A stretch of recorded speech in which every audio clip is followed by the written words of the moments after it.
नमस्कार साथियों, बहुत बहुत स्वागत है।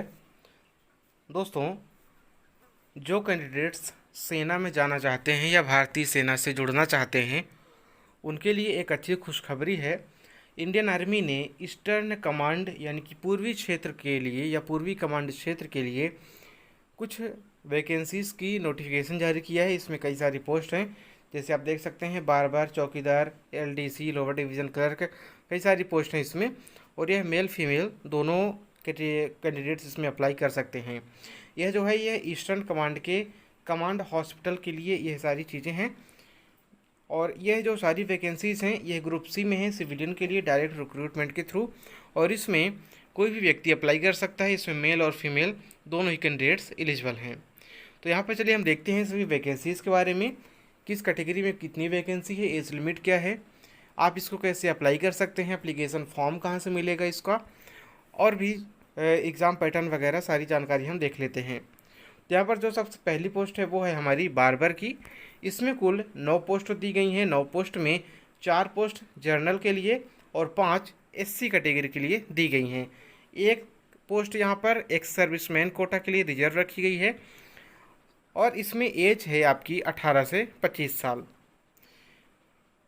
हालांकि जो ओबीसी एससी एसटी कैंडिडेट्स हैं उनके लिए सभी पोस्ट में एज रिलैक्सेशन का प्रावधान किया गया है। जैसे ओबीसी के कैंडिडेट्स जो हैं उनको 3 साल का एज रिलैक्सेशन दिया जाता है, उसी तरह से जो एससी और एसटी के कैंडिडेट हैं उनको 5 साल का एज रिलैक्सेशन दिया जाता है। तो उस हिसाब से अगर देखें तो ओबीसी के कैंडिडेट्स बार्बर के लिए या किसी भी पोस्ट के लिए 28 साल तक और एससी एसटी के कैंडिडेट्स 30 साल तक अप्लाई कर सकते हैं।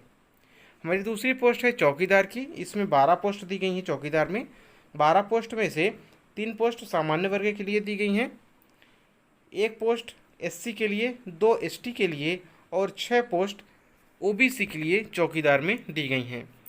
अगला है लोअर डिवीजनल क्लर्क या एलडीसी के लिए। इसमें 3 पोस्ट हैं, 2 सामान्य वर्ग के लिए और 1 एसटी के लिए।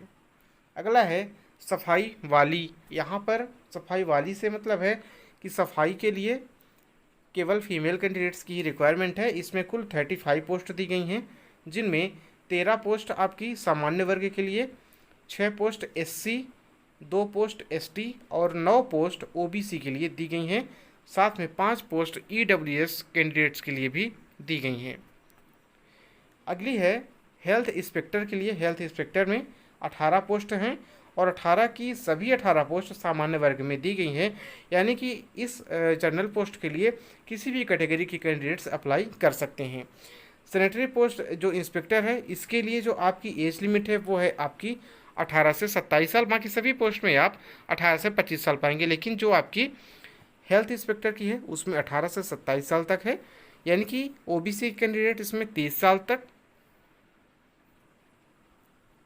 हाँ फ्रेंड्स, यहाँ पर सिर्फ 18 से 27 साल तक, क्योंकि यहाँ पर सामान्य वर्ग के लिए और सामान्य वर्ग में यदि आप अप्लाई करते हैं तो किसी भी कैटेगरी के हैं आपको एज रिलैक्सेशन नहीं दिया जाएगा।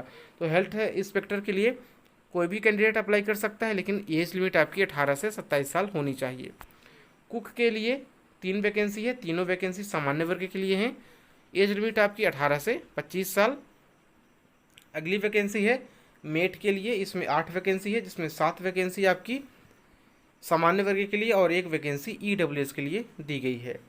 अगली है वार्ड सहायिका के लिए। वार्ड सहायिका में सहायिका यानी कि फीमेल होगा, तो 53 वैकेंसी दी गई है वार्ड सहायिका में, जिसमें 52 सामान्य वर्ग के लिए, 7 एससी, 6 एसटी, 9 ओबीसी और 9 ईडब्ल्यूएस कैंडिडेट्स हैं के लिए यहाँ पर वैकेंसी है। अगली वैकेंसी है वाशरमैन। वाशरमैन में 17 वैकेंसी है। 17 वैकेंसी में 7 वैकेंसी आपकी सामान्य के लिए, 2 एससी, 1 एसटी, 4 ओबीसी और 3 वैकेंसी ईडब्ल्यूएस कैंडिडेट के लिए दी गई है। एज लिमिट में ध्यान दीजिएगा कि एज लिमिट सभी में 18 से 25 है, लेकिन हेल्थ इंस्पेक्टर के लिए 18 से 27 साल तक दी गई है।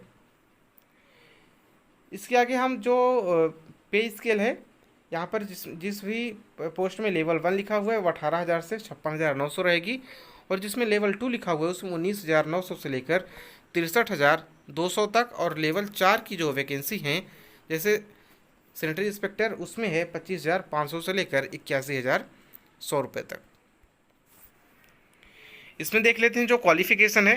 तो बार्बर के लिए जो क्वालिफिकेशन है वो मैट्रिकुलेशन यानी कि हाई स्कूल के साथ 1 साल का एक्सपीरियंस चाहिए।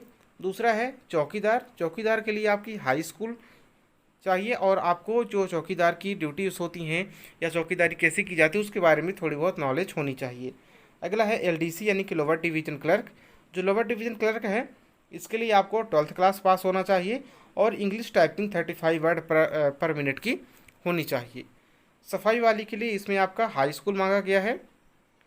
हेल्थ इंस्पेक्टर के लिए आप देखें तो हेल्थ इंस्पेक्टर आपका हाई स्कूल के साथ में सैनिटरी इंस्पेक्टर कोर्स में एक सर्टिफिकेट होना चाहिए और यदि आपके पास 1 साल का एक्सपीरियंस है, इसमें डिजायरेबल लिखा हो तो यानी कंपलसरी नहीं है, लेकिन यदि आपके पास 1 साल का एक्सपीरियंस है तो आपको इसमें वरीयता दी जाएगी।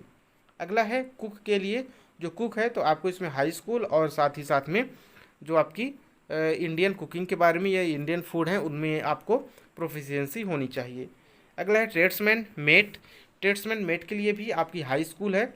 वार्ड सहायिका के लिए हाई स्कूल और साथ ही साथ में आपको इसमें जो दाई इन फैमिली होती है या सिविल हॉस्पिटल में उसमें 3 साल का एक्सपीरियंस होगा तो आपको वरीयता दी जाएगी। हालांकि यह कंपलसरी नहीं है क्योंकि यहाँ पर डिजायरेबल लिखा गया है। वॉशरमैन, वॉशरमैन के लिए मैट्रिकुलेशन पास या इक्विवेलेंट होना चाहिए आपके यानी कि हाई स्कूल और साथ में आपका जो मिलिट्री सिविलियन क्लॉथ है उनको धोने का आपको नॉलेज होना चाहिए। एक्सपीरियंस की बात यहाँ पर नहीं रखी गई है। अब अगली बात आती है कि इसको हम अप्लाई कैसे करेंगे। तो यहाँ पर जो अप्लाई करना है वह है आपको स्पीड पोस्ट के माध्यम से अप्लाई करना है। एक सेल्फ एड्रेस्ड एनवलप रहेगा जिसमें आपको एक 100 रुपये का स्टाम्प लगाना होगा। किसके फेवर में?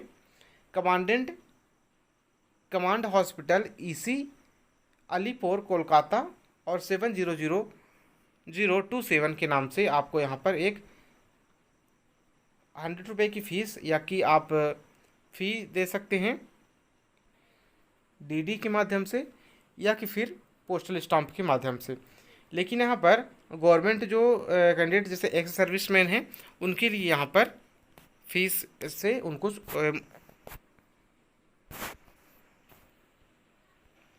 वरीयता दी गई है। अब इसके बाद आता है कि हम इसको अप्लाई कैसे करेंगे।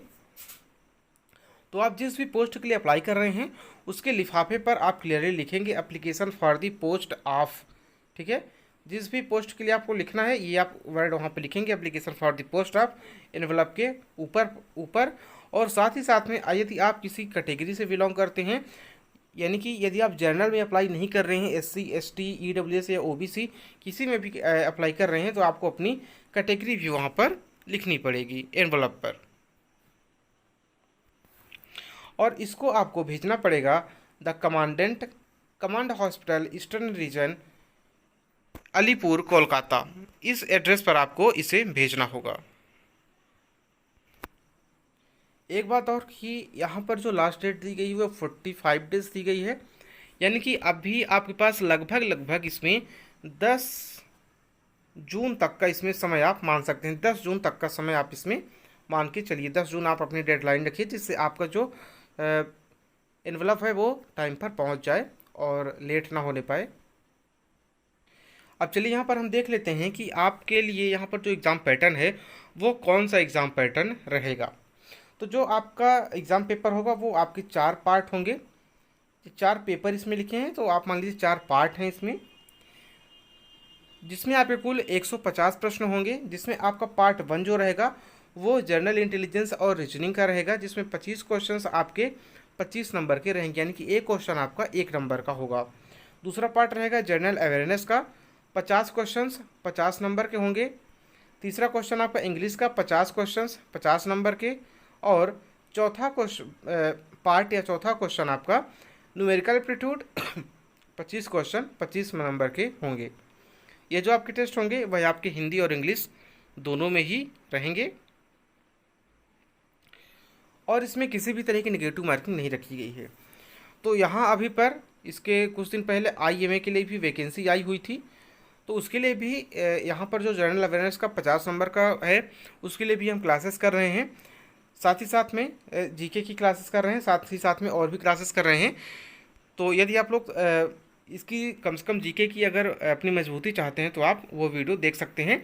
वो वीडियो आपको IMA और BRO के नाम से मिल जाएंगे वीडियो के प्लेलिस्ट में, और वो आपके आर्मी के जितने भी एग्ज़ाम होते हैं वो सभी के लिए बराबर ही आपको काम में आएंगे। तो उम्मीद करता हूँ आपको दी गई जानकारी अच्छी लगी होगी, समझ में आई होगी।